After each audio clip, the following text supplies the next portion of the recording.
Bienvenidos y bienvenidas a esta clase de Teología Política y Espiritualidades desde Abya, organizado por la Red de Teología Política. Esta tarde tenemos el encuentro, la sexta clase, con nuestra invitada de hoy, la profesora Sofía Chipana.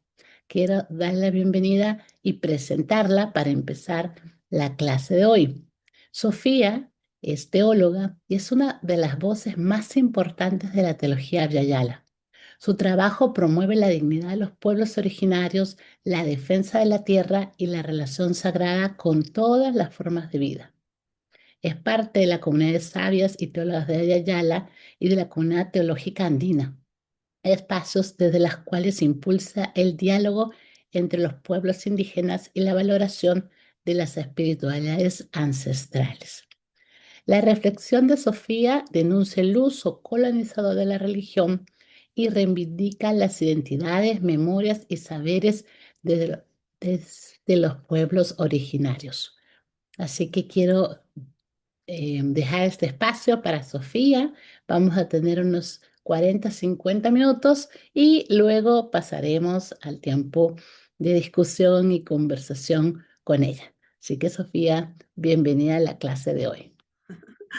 Muchas gracias, Jenny, por la presentación y es un gusto poder estar con ustedes, mm, con todas y todas, ¿no? Que seguro que vienen desde diversas territorialidades, desde diversas experiencias, desde diversas formas de sentir y pensar la vida, ¿no? Porque creo que cada territorio también nos invita a sentir y pensar la vida ah, de un modo encarnado, ¿no? En nuestros territorios. Y bueno, yo voy a estar compartiendo justamente, ¿no? Desde esa forma de cómo los pueblos buscamos cómo seguir existiendo, resignificando nuestras formas de vida, ¿no? En nuestros diversos territorios. Y es muy significativo, Jenny, Claudio, que me hayan convocado en esta fecha, porque estamos a vísperas de recibir el solsticio de invierno aquí en el hemisferio del sur, ¿no?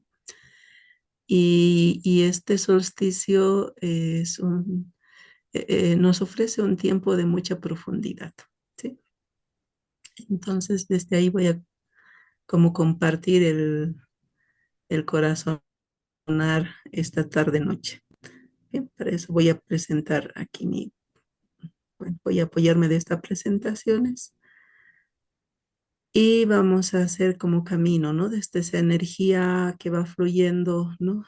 Em, en este tiempo. Y es un tiempo muy significativo porque entre el 21 al 24 de junio, ¿no? Tenemos justamente la alineación del sol, ¿no? Hacia nuestro hemisferio. Y en esa alineación del sol, pues recibimos como esa fuerza, esa energía del sol naciente y que para muchos de nuestros pueblos es el Willkakuti, el retorno del sol, o también en el contexto aymara de la que yo soy parte, es el Marat Aka, ¿no? Que es como el tiempo en que cerramos un ciclo de vida y abrimos otro. Entonces, esta energía pues nos convoca, ¿no? A como a disponernos eso, a cerrar un ciclo de vida que hemos atravesado en el tiempo y que nos disponemos a emprender otro ciclo, ¿no? Y este tiempo también me conectaba un poco con esta sentipensar que viene de los pueblos mayas, ¿no? Donde pues estos pueblos, ¿no? Sí, estos pueblos que están ubicados entre Guatemala, México y también en estos últimos tiempos El Salvador como que va, ¿no? También tomando algunos aspectos para reconectarse con sus raíces, ¿no? que ya desde el año 2012 nos invitaba a preparar el corazón para un cambio de ciclo, ¿no? Y ese cambio de ciclo supone un cierre, ¿no? El cierre de un tiempo y el nacimiento de otro, ¿no? Que llega con la energía femenina que había sido olvidada. Y el 2012 desde muchos espacios, sobre todo religiosos, se decía que llegaba el fin del mundo, ¿no? Y los pueblos mayas, los sabios y sabias de esas territoriales decían, ¿no? Que no es el fin del mundo como se concibe en algunas religiones, ¿no? Sino más bien eso, como el cierre de un tiempo y el inicio de un nuevo Bactún, ¿no? De un ciclo diferente, ¿no? Y en el contexto andino, a eso le llamamos también el Pachacuti, ¿no? Que es como el restablecimiento de un nuevo tiempo cósmico. Y en ese tiempo cósmico, pues es como también un cierre. No se da así de manera exacta en un tiempo, pero hay como muchas señales en este tiempo, en ese camino, ¿no? Y para muchos sabios y sabias, pues el inicio de un Pachacuti ha sido hace 500 atrás, ¿no? Más o menos 500 años atrás, cuando tuvimos toda esa experiencia de invasión colonial, ¿sí? Y que ahora como que estamos cerrando ese ciclo y que nos estamos disponiendo a abrir otro, ¿sí? Y desde como esa energía que estamos intencionando, ¿no? Para abrir otro ciclo, otro nuevo tiempo, eso me conectaba mucho con el texto cosmogónico del Popol Vuh. Sí, si hay hermanos, hermanas de Guatemala, México, seguro que tiene más familiaridades, ¿no? Con este texto antiguo del Popol Vuh. Y sobre todo, ¿no? En esa parte donde se narra, ¿no? En ese texto que cuando todo estaba hecho para que la vida sea, surge el anhelo, ¿no? Que se hace un clamor, ¿no? Un clamor a una de las fuerzas formadoras de la vida, porque el texto dice que son varias fuerzas, ¿no? Varias fuerzas formadoras de vida que se convocan, ¿no? Para generar el tejido, ¿no? Relacional. Y como ya todo estaba preparado, entonces aquí se invoca a una fuerza formadora que es Ishmukane, la abuela del sol, la abuela de la claridad, ¿no? Y el clamor es que aclare, que amanezca en el cielo y en la tierra. Y creo que también, ¿no? Desde los pueblos andinos estamos haciendo como también ese clamor, ¿no? En todo lo que estamos viviendo en nuestras territorialidades, ¿no? Con toda esta policrisis. Al inicio estábamos dialogando sobre eso, ¿no? Toda esta crisis que estamos viviendo como que nos lleva, ¿no? A ver que estamos eso anhelando, ¿no? Anhelando realmente que este tiempo eh, de rupturas, ¿no? Vaya como eso, cerrando su ciclo y que se aperture un nuevo tiempo. Y ahí pues, ¿no? En este Wilcacuti o en este Inti Raymi, en este solsticio de invierno buscamos eso, que amanezca. Entonces, yo deseo esta energía profunda, ¿no? Para este tiempo y que acompañe también nuestros caminos. Bien, con esa energía pues quiero compartir, ¿no? Esta temática que me invitaron a sentir pensar junto a ustedes, ¿no? Que son las espiritualidades ancestrales y cosmologías de la Tierra. Y en todo este camino, ¿no? De fe y política que ustedes están corazonando, es muy importante considerar la noción de las espiritualidades, ¿no? Y la noción de las espiritualidades así, en plural, no en singular, espiritualidad, ¿no? Porque a veces hemos entendido la espiritualidad así, sino más bien en un sentido plural, porque desde Abya Yala tenemos y vivimos diversas espiritualidades, ¿no? Y eso es muy importante considerar, ¿sí? Y son espiritualidades ancestrales que van más allá de esa construcción religiosa de la espiritualidad, ¿no? Porque hay toda una construcción religiosa de lo que se llama espiritualidad, ¿no? Y de manera específica en nuestros contextos una espiritualidad cristiana, ¿no? Que todavía tiene unas herencias dualistas muy fuertes, ¿no? Y esa herencia dualista pues ha generado las rupturas en las formas de cómo de cómo concebimos la vida y de cómo nos ubicamos en la vida, ¿no? Entonces, algunos teólogos y teólogas plantean que la espiritualidad cristiana, ¿no? Tiene una herencia muy fuerte desde una noción de dos pisos, ¿no? O esa separación de cuerpo y espíritu, ¿no? Y donde se le da como mayor fuerza a esa noción del espíritu, ¿no? Esa noción de trascendencia y no tanto de inmanencia, de encarnación en la tierra, en la vida, ¿no?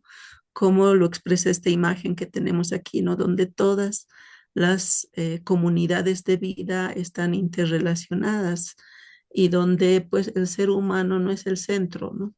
Sino más bien es como parte de un hilo más dentro de este tejido relacional. Y por lo tanto, pues las espiritualidades ancestrales, ¿no? En Abya Yala conciben la vida de esta manera y por lo tanto la espiritualidad o las espiritualidades ancestrales siempre son relacionales, ¿no? Y esta noción de relacionalidad hace también, ¿no? Que se pueda concebir la vida así como un gran tejido, ¿no? Y eso lo vamos a ver, ¿no? En la aproximación que tienen los pueblos o en la forma de concebir que tienen los pueblos, ¿no? Sus cosmologías, sus cosmogonías, ¿no? Y que de algún modo pues la van expresando también en sus cosmovivencias, ¿sí? Y eso, ¿no? Desde esa fuerza vamos a ver también que para muchos pueblos la tierra es nombrada como madre, ¿no?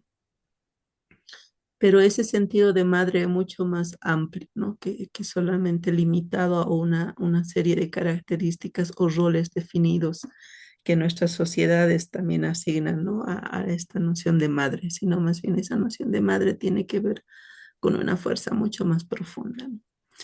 Bien, entonces con esas aclaraciones vamos a, ¿no? A invitarnos, ¿no? A cómo hacer esta conexión, ¿no? De sentir que somos cuerpos interrelacionados en una memoria larga. Si bien la experiencia que voy a compartir tiene que ver con cosmovivencias de pueblos originarios en Abya Yala, sin embargo, como humanidad, somos esto, cuerpos interrelacionados en una memoria larga. Todos y todas, ¿no? Somos parte de esta memoria larga y de una historia cósmica, ¿no? Entonces, no solamente una historia humana, sino una historia cósmica de millones y millones de años y que es una historia cósmica que habita en nuestros cuerpos, ¿no? Entonces, no es una historia ajena. Sí, de ahí que va a ser como muy importante, ¿no? Como hacer conexión también con estos registros que tenemos en nuestros cuerpos, ¿no? De esta memoria larga. Sí, y tiempos como este, como el solsticio, ¿no? O el solsticio de invierno nos invita a hacer esa conexión, ¿no? Con esas energías de la vida, con esas memorias, ¿no? Cosmogónicas o esa ancestralidad cosmogónica, ¿no? Que está presente en nuestros territorios, que está presente en nuestros cuerpos y que están presentes también en las diversas comunidades de vida, ¿no? Que son tan diversas, pero con los cuales también estamos emparentados, ¿sí? Y por lo tanto, pues, este reconocimiento, ¿no? En esa memoria larga nos invita también, ¿no? A seguir siendo y estando, ¿no? De cómo mirar en profundidad cómo hacemos ese vínculo, ¿no? Ese vínculo con este tejido de vida de la cual somos parte. ¿no? Porque para muchos pueblos lo que para Occidente es política, para nuestros pueblos es el cuidado de la vida, ¿no? O la crianza de la vida, ¿no? O esa crianza recíproca, ¿no? De la vida. Entonces, y este permitirse seguir siendo y estando, nos invita también a preguntarnos, ¿no? ¿Cómo estamos en ese proceso de los cuidos o las crianzas de la vida? ¿No? Y ahí vamos a ver, ¿no? Cómo en esta crianza de la vida rompemos o salimos de esa noción lineal que tenemos del tiempo, ¿no? Para como asumir el tiempo mucho más cíclico, ¿no? Mucho más así en esas dimensiones de espiral. Y aquí los pueblos aymaras tenemos esta sabiduría muy, muy profunda que dice, Nairaru Keparo Untasisau Sarnakata. Esta es una sabiduría muy profunda que nos ofrecen los abuelitos y las abuelitas cuando vamos a emprender un camino. Entonces nos dicen, ¿no? Que sigamos esta sabiduría, ¿no? Y que podemos traducirla más o menos así, dice. Caminarás en tu presente mirando el pasado que está delante, orientando tu camino. Entonces vemos que el pasado no está atrás, sino que está adelante, ¿no? Es un tiempo que nos antecede, ¿no? Y que está orientando este presente y orientando los pasos del presente, ¿no? Y también eso lo encontramos en el pueblo mapuche, ¿no? Cuando el oralitur, el Licura Chihuahua, ¿no? Dice, se nos dice que somos presente porque somos pasado. Y como tenemos memoria, solo por eso somos futuro. No es posible escindir el tiempo, que es un círculo.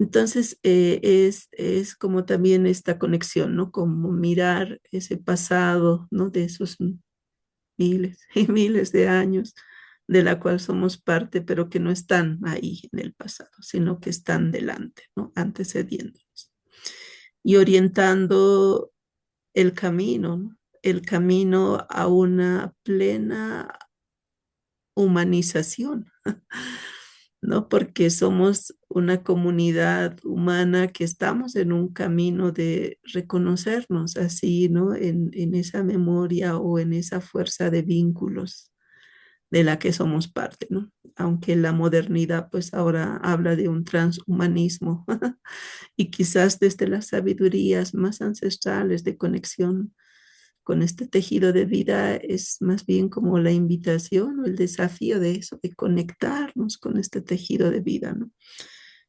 De conectarnos con ese vínculo y a partir de ahí reconocer, ¿no? Reconocernos en toda nuestra fortaleza, en toda nuestra sabiduría, ¿no? Y eso implica pues el despertar de una conciencia cósmica, ¿no? Ya desde la ciencia, por ahí Carl Sagan decía que somos polvo de estrellas, ¿no? Que somos parte de, ¿no? De todas estas realidades, ¿no? Eh, que habitamos, pero que nos habitan. Y eso nos lleva a esa conciencia de que estamos interrelacionados con todo en una red absolutamente interdependiente, ¿no? Esto es muy importante, ¿no?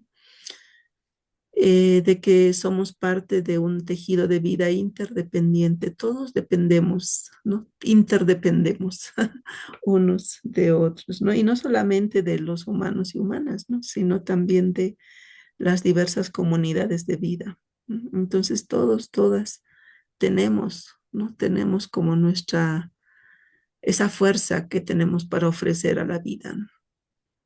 Y eso nos lleva a ubicarnos en esto, ¿no? Que estamos como invitadas a asumirnos que somos parte de una comunidad de vida grande, interrelacional, ¿no? De ahí que muchos pueblos se reconocen en la biodiversidad de sus territorios, ¿no? Entonces la biodiversidad no está fuera de los pueblos, sino que el pueblo también es parte de esa biodiversidad, ¿no? Entonces en ese sentido es como reconocerse también en el sentido plural de la vida. Entonces muchos pueblos se reconocen, ¿no? Así, en esa pluralidad de existencias, ¿no? Y esa pluralidad de existencias nos lleva, ¿no? Como a concebir que somos personas en relación. Entonces, no hay otra manera de ser, ¿no? Sino a partir de las relaciones. Y este es un código ético muy profundo que tienen los pueblos, ¿no?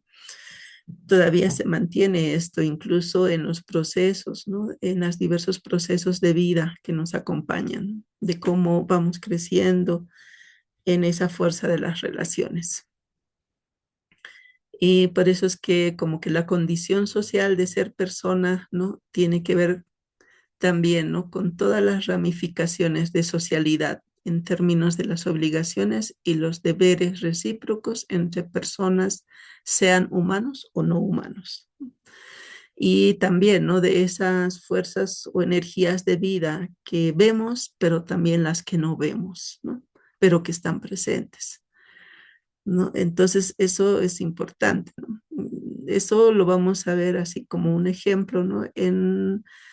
Por ejemplo, las pinturas y bordados en los pueblos Shipibo con Ibo en Perú, ¿no? Donde hay una relación muy estrecha con lo que se llama las plantas maestras, ¿no? Y las tejedoras, las diseñadoras, ¿no? O las que pintan, ¿no? Ellas, ¿no? De algún modo, pues hacen, ¿no? Como que esos diseños que generan tiene que ver con una conexión con los mundos que no se ven, ¿no? Y esos mundos que no se ven, ¿no? Se puede acceder a partir de rituales de ayahuasca, ¿sí? Y esos rituales de ayahuasca como parte del conocimiento, ¿no? Del conocimiento y como parte de prácticas visionarias que tienen, ¿no? Sobre todo estas mujeres que logran forjar diseños, ¿no? Tanto para el bordado como para la pintura. Y eso es importante considerar, ¿no? Para muchos eso puede ser magia, puede ser cualquier cosa menos sabiduría, ¿no? Y mucho menos espiritualidad. Sin embargo, pues, ¿no? Las plantas maestras hacen que realmente, ¿no? Entren en esa conexión con esos mundos que no se ven, pero que están, ¿no? Manifestando de alguna manera, pues, algunos mensajes, ¿no?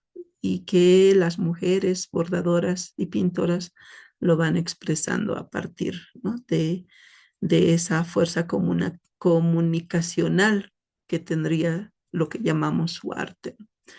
Y que está muy relacionada también con esa noción de sus espiritualidades, ¿no? Y por eso es que la ayahuasca, que es para muchos es como una especie de planta psicotrópica, ¿no? Que te lleva a otros niveles y muchos lo usan, ¿no? De maneras no apropiadas. Y creo que eso tiene que ver también con el extractivismo que se hace, ¿no? De las sabidurías y espiritualidades de los pueblos, vaciándolas de su sentido, ¿sí? Entonces, estos mundos que no vemos se presentan de diversas maneras en los pueblos, ¿no? Y ese despertar, ¿no? A esos mundos que no vemos tiene que ver con ese despertar de conciencia mutua, como decíamos, ¿no? De esa conciencia que nos lleva también a vernos así como seres en interdependencia, ¿no? En estos mundos no humanos y humanos, pero que nos vamos tejiendo, ¿no? Y que creo que eso es uno de los grandes desafíos que tienen los pueblos originarios, ¿no? En el momento de expresar sus sabidurías y espiritualidades, porque eso desde las nociones occidentales o el pensamiento moderno o las formas de cómo se concibe lo religioso, no se asume como tal, ¿no? Sino más bien se los lleva a un sentido de narrativa demoníaca, ¿no? Sin embargo, para los pueblos ancestrales, pues esa correlación o esa interrelación con los diversos seres es muy importante, ¿no? Aquí también, ¿no? Les comparto un canto tejido que se llama Los Alientos de Vida, que sobre todo lo diseñan las tejedoras, ¿no? Que es como este vínculo con los alientos del sol, el aliento de la luna, aliento de estrellas, aliento de los vientos, aliento de la tierra, aliento del amanecer. Y ahí dicen, no, tú estás por mí, yo estoy por ti, y de una vez nos juntaremos alientos, alientos. Entonces, este canto va expresando también esa fuerza o esa energía, ¿no? De vínculo con estos alientos de vida, ¿sí? Que con los cuales nos relacionamos constantemente, pero que tenemos poca conciencia, ¿no? Y qué importante es como eso, generar esa conciencia. Y los pueblos, pues, en medio de su desafío, en medio de todo una influencia, ¿no? Occidental a partir de la educación, entonces van como recreando y van viendo de qué manera, ¿no es cierto? Estas formas de vida también van retejiéndose de maneras creativas en los contextos actuales, ¿no? Perdón, no vamos a escuchar la cancioncita. Y esto también lo encontramos en las sabidurías, por ejemplo, guaraníes, ¿no? Donde se reconoce que la tierra, que todas las formas de vida tienen sus cantos propios, ¿no? Como dice este sabio guaraní, dice, nuestros antepasados enseñaban que cada uno de nosotros tiene un cántico propio, un canto que solo uno mismo conoce en su interior. También los animales, las plantas, lo mismo que el río y el bosque, tienen un canto dentro de sí. Hasta la tierra posee su canto propio. Las gentes de los sueños saben descubrir el canto de la tierra. Entonces, también es eso, ¿no? Como despertar ese oído profundo, ¿no? Que está ahí, ¿no? Invitándonos a reconocer estos latidos que se ofrecen como cantos de la tierra y cómo en nuestros contextos donde los territorios están avasallados, están seriamente afectados, contaminados, ¿no? La tierra nos sigue ofreciendo sus cantos, ¿no? Y esos cantos que tienen que ver con esa fuerza de vida, ¿no? Que nos invitan a hacer esa conexión, ¿no? Con estos ciclos de vida y sus cuidados. Y eso nos invita también a hacer esos caminos de visión holística, ¿no? Entonces, salir de esos binarismos porque somos herederas y herederos, ¿no? De unas nociones binaristas, dualistas que separan la vida, como les decía anteriormente, ¿no? Entonces, como también, ¿no? Los pueblos van haciendo este ejercicio, ¿no? De una visión holística, pero que es una invitación para las diversas sociedades también, ¿no? De ver cómo estamos interrelacionados, ¿no? Entre las diversas comunidades, ¿no? Ahí como dice esta experiencia, si la planta, los animales, los apus son seres protectores, ¿no? Tienen vida, nosotros también tendremos vida. Entonces ahí vemos como unas relaciones de correspondencia, ¿no? Unas relaciones de reciprocidad. Por eso que la importancia, ¿no? De cuidar, ¿no? De cuidar, de criar la vida, ¿sí? Entonces, tiene que ver también con este bonito vivir, ¿no? Que implica una realidad intencionada y cuidada, con profundidad, con mucho respeto, ¿no? Y este bonito vivir tiene que ver también con esa búsqueda del equilibrio y la armonía, ¿no? En las relaciones rotas. Entonces, muchos pueblos constantemente están haciendo ese proceso de buscar el equilibrio y la armonía a partir de diversas ceremonias. Los pueblos tienen diversos ritos, ¿no? En diversos tiempos y espacios. Entonces, a partir de ahí, pues, ¿no? Se buscan, ¿no? Las formas de equilibrar. Sí, y esta noción de equilibrio y armonía es como, como una justicia restaurativa, ¿no? Con todas las formas de vida. Entonces, no solamente entre los humanos y humanas, sino con las diversas formas de vida. Entonces, en las ceremonias siempre se empieza, ¿no? con ese momento de búsqueda de restaurar, ¿no? Esas relaciones rotas. Y eso es importante, ¿no? Para mantener el equilibrio de la vida. Entonces, en esa conexión con esa memoria sanadora, como hacía referencia al inicio, ¿no? De conectarnos con esa visión cósmica profunda, esto nos lleva también a hacer como una conciencia del sentido de lo comunal, ¿no? Esta comunidad, ¿no? Como relaciones de interdependencia, ¿no? Que en los pueblos aún se busca conservar, ¿no? Y por eso es que lo comunal, ¿no? Para los pueblos es muy importante. La organización comunal, ¿no? Hace que los pueblos pues sigan siendo, ¿no? Y creo que también esa dimensión de lo comunal rompe con las nociones de democracia que tenemos, ¿no?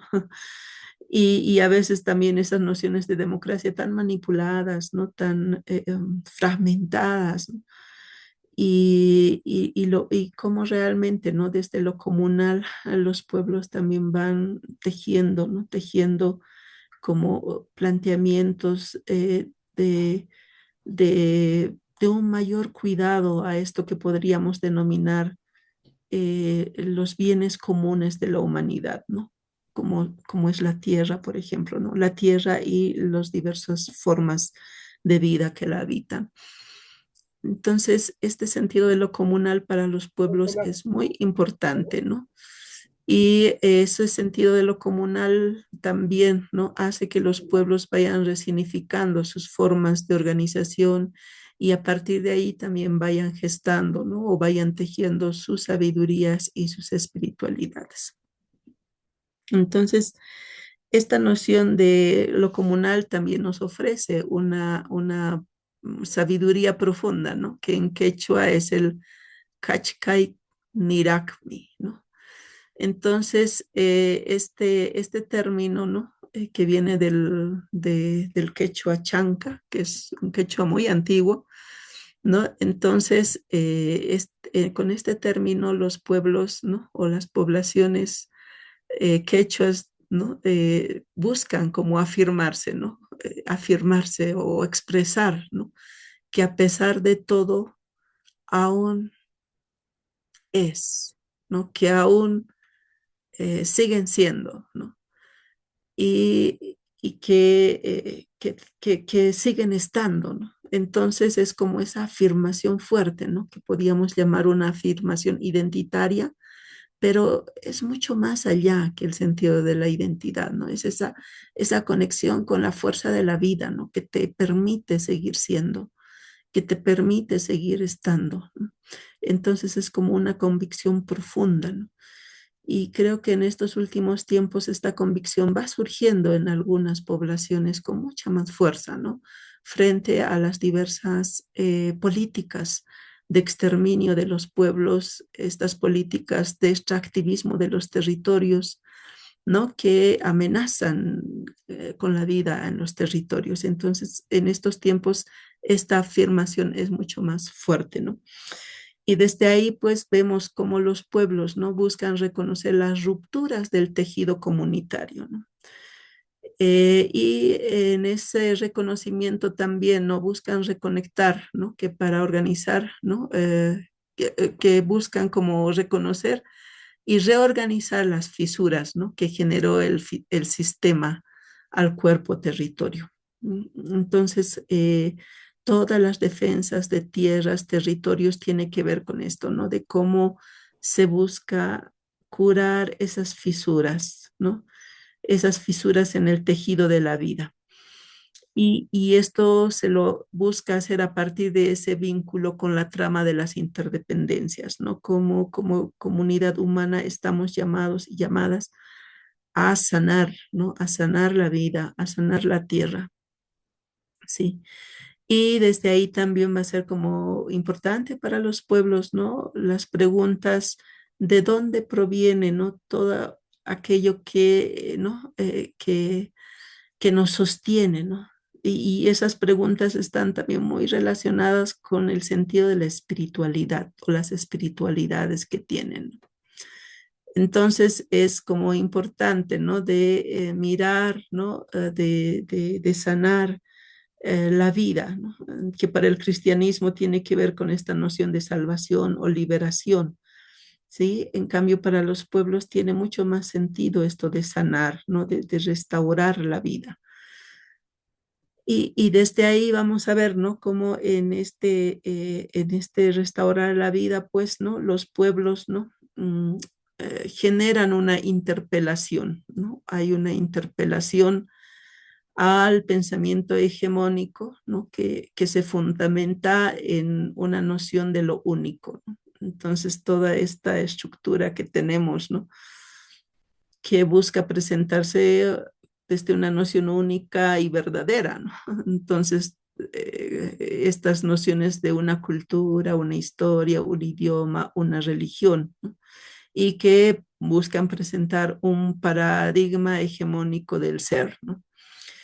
Y este pensamiento pues anula, ¿no? Anula los mundos plurales porque busca, ¿no? Imponerse, ¿no?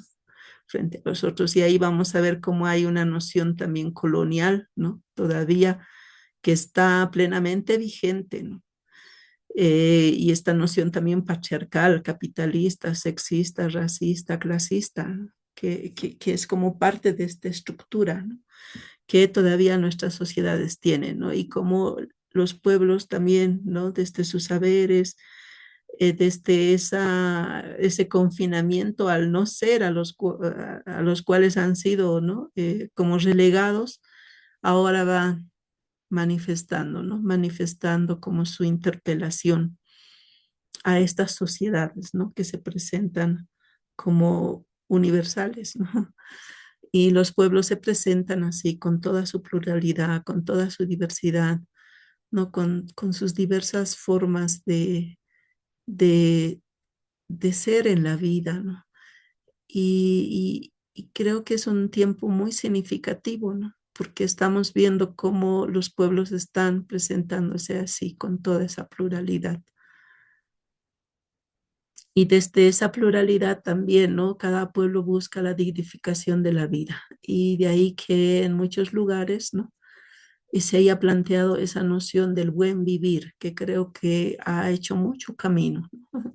Entonces los mundos andinos, ¿no? Han logrado como incluso posicionar esta noción del buen vivir como un principio de vida profundo en las constituciones políticas del Estado de Ecuador y de Bolivia, ¿no? Sin embargo, pues todavía hay como mucho todavía por como profundizar, ¿no? ¿Qué implica esto del buen vivir, ¿no? Como la dignificación de la vida, ¿sí? Y esa búsqueda también de vida armoniosa, que para muchos pueblos es muy importante, o esta noción de la tierra sin males, o la plenitud de la vida, la loma santa, o esta noción del Ubuntu de los pueblos de raíces africanas, ¿no? O esto que decía también Francia Márquez, del vivir sabroso, ¿no? De esto de vivir con, con plenitud, ¿no? Entonces, desde esa noción del buen vivir también vamos a ver cómo se gesta esta noción de un modo de vida, ¿no? Y ese modo de vida tiene que ver con una espiritualidad relación. No podríamos plantear la noción del buen vivir o los buenos vivires sin espiritualidades. Sí, entonces creo que ese ha sido el gran límite, ¿no? En muchos espacios, ¿no? De cómo sacar la noción del buen vivir a un aspecto puramente material, ¿no? Entonces, y como sacarlo de su sentido profundo, ¿no? De comprensión que tienen o de sentipensar que tienen los pueblos, ¿no? Del buen vivir muy relacionado a las sabidurías y espiritualidades, ¿no? Y de ahí que va a ser no necesario también distinguir, ¿no? Que para muchos pueblos la espiritualidad es como una afirmación de vida, ¿no? Y por eso es que se dice que no es religión, sino más bien espiritualidad, porque los pueblos no tienen una estructura religiosa como tal, ¿no? Sino unas nociones de espiritualidad más bien profundas, ¿no? Como lo manifestaba las mujeres indígenas, ¿no? El año 2002 en el primer encuentro de mujeres de las Américas, ¿no? Y ahí decían, pues, ¿no? Que realmente, ¿no? Había ese sentido de la integralidad de la vida, ¿no? A partir de las espiritualidades. Voy a leer lo que en ese encuentro se dijo. Revaloramos la espiritualidad como el eje principal de la cultura. Las participantes consideramos que la espiritualidad está ligada al sentido comunitario de la visión cósmica de la vida, donde los seres se interrelacionan y se complementan en su existencia, que la espiritualidad es búsqueda del equilibrio y la armonía con nosotros y nosotras mismas y con los demás. Demandamos a las diferentes iglesias y religiones respetar las creencias y culturas de los pueblos indígenas sin imponernos ninguna práctica religiosa que contravenga nuestra espiritualidad. Entonces, ¿no? Estas palabras, ¿no? que han sido emitidas el año 2002 en un acuerdo así, ¿no? Comunal en ese encuentro de las mujeres, ha ido teniendo sus consensos también en las comunidades, ¿no? Entonces, en ese sentido, pues vamos a ver, ¿no? Que la espiritualidad indígena claramente no es un asunto de iglesia, ¿no?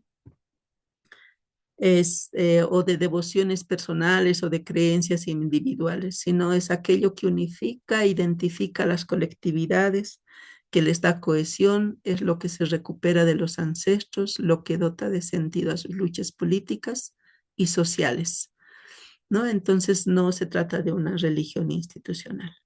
Y por otra parte también, ¿no? Vemos que esa espiritualidad no se limita a un cierto campo o a ciertas instituciones y especialistas, sino que está presente en todos los aspectos de la vida, desde el nacimiento hasta la muerte, desde la siembra a la cosecha y por supuesto en todo lo que tiene que ver con la mejora de las condiciones de vida. Entonces, desde esa noción de la espiritualidad también, ¿no? Está el desafío de esta noción plural de lo sagrado, ¿sí? Y esa noción plural de lo sagrado que sale del teísmo también occidental, ¿no? Para reconocer esta noción de las fuerzas y energías vitales o seres de respeto que cada pueblo tiene, ¿no?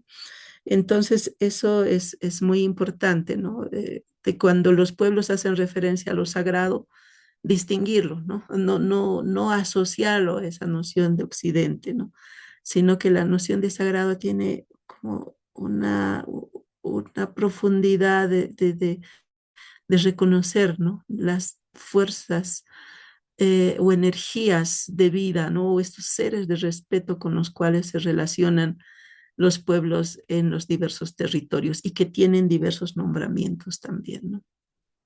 Entonces, esta noción de lo sagrado también, ¿no? Se expresa, ¿no? O se busca como vivir a partir de ciertos principios vitales, ¿no? Porque lo sagrado es eso, aquella noción de respeto por la vida, ¿no?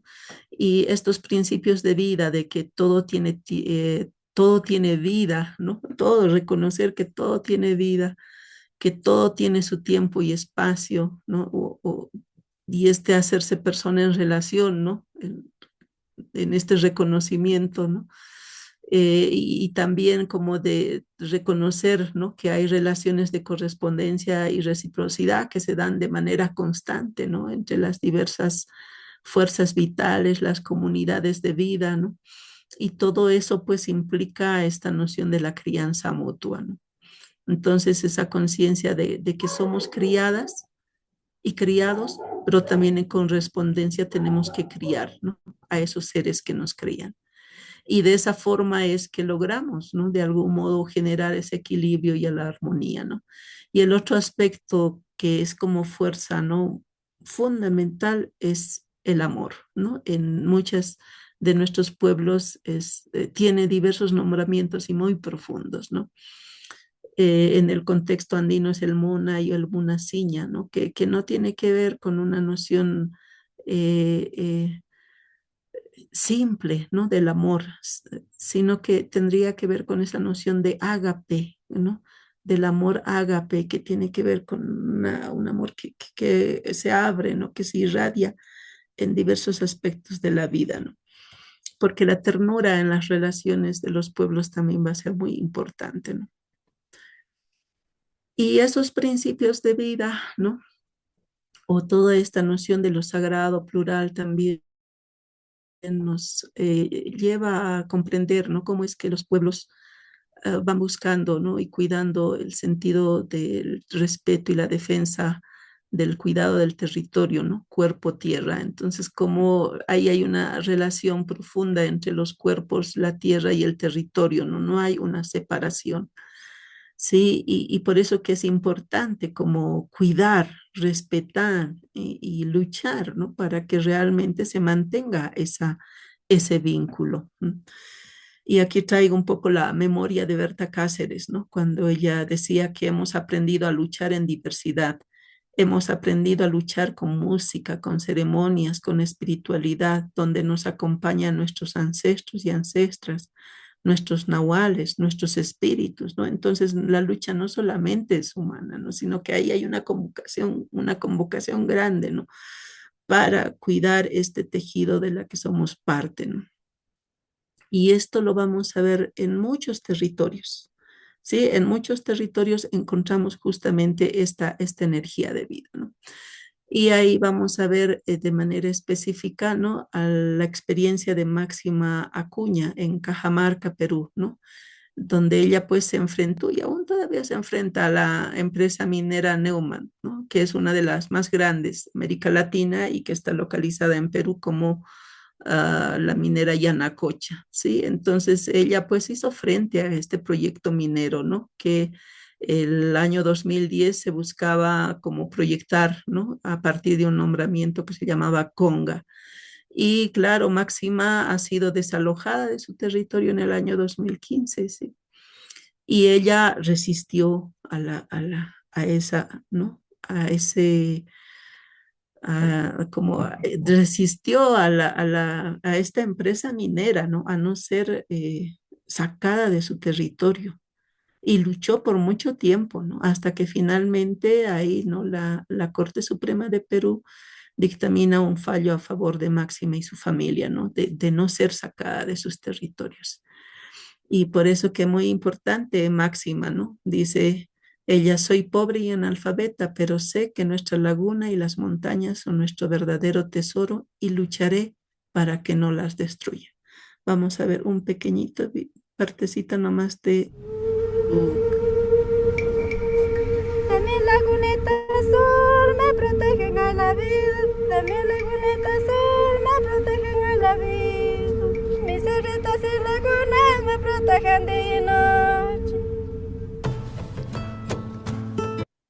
Bien, entonces Máxima está en esa conexión, ¿no? Con esos territorios y protegiendo a las lagunas porque sabe que las lagunas también la protegen y protegen toda la vida en el territorio, ¿no? Entonces, ha sido es una lucha todavía muy fuerte que están atravesando diversos pueblos, no solamente en Perú, sino en diversos territorios, ¿no? Con diversas empresas que están afectando justamente la vida en el territorio.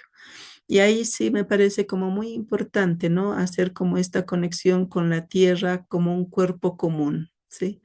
Este sentido del territorio cuerpo-tierra, ¿no? Que también va a ser como muy importante considerar, ¿sí?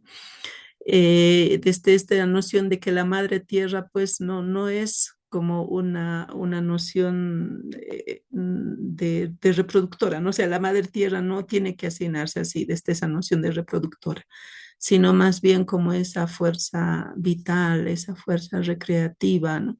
Entonces, y de ahí como la importancia de los pueblos en esa conexión, ¿no? Con esta fuerza o esa energía de vida. Y creo que eso también es como un desafío, ¿no? Ante la desconfiguración del sentido relacional con las fuerzas vitales, sobre todo las femeninas, ¿no? Que adquieren un carácter demoníaco a partir de las narraciones y escritos de los evangelizadores, donde la noción del mal y los referenciales masculinos predominan. Entonces, si hacemos una revisión religiosa en nuestros diversos territorios, esta noción femenina de lo divino ha ido perdiéndose o ha adquirido matices, como digo aquí, demoníacas, ¿no?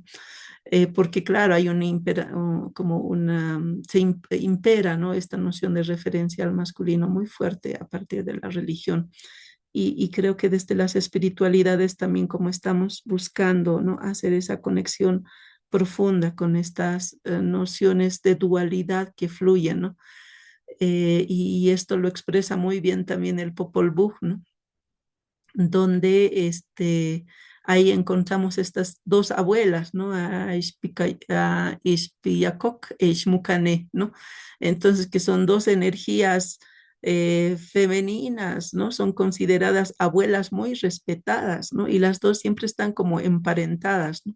Entonces es como, tienen como calidad de madre, padre, abuela, abuelo, pero son energía femenina. Entonces la energía femenina no se limita a una noción genital de lo que es la mujer, digamos, ¿no? Sino tiene que ver con una noción mucho más profunda y creo que en las espiritualidades también estamos con ese desafío, ¿no? De ver cómo en los pueblos todavía se está haciendo esa conexión con esta energía que llamamos de lo femenino, ¿no? Y que a partir de la imposición de la religión colonial como que ha ido, ¿no? Perdiendo su sentido.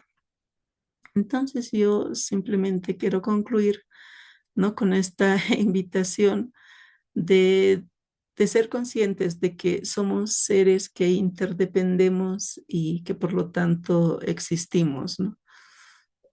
Frente a esa noción moderna del pienso, luego no existo, sino que aquí creo que es muy importante eso, sentir que interdependemos. Y creo que esa es la invitación también de los pueblos, ¿no? De ofrecernos sus sabidurías, ¿no? Relacionales que se van entretejiendo, ¿no? Con las espiritualidades que están empezando a salir de la clandestinidad. Y esperemos que este tiempo sea también un tiempo de su pleno florecimiento. Bueno, yo dejo aquí la palabra para que después ustedes también puedan ofrecer sus sentires y sus experiencias.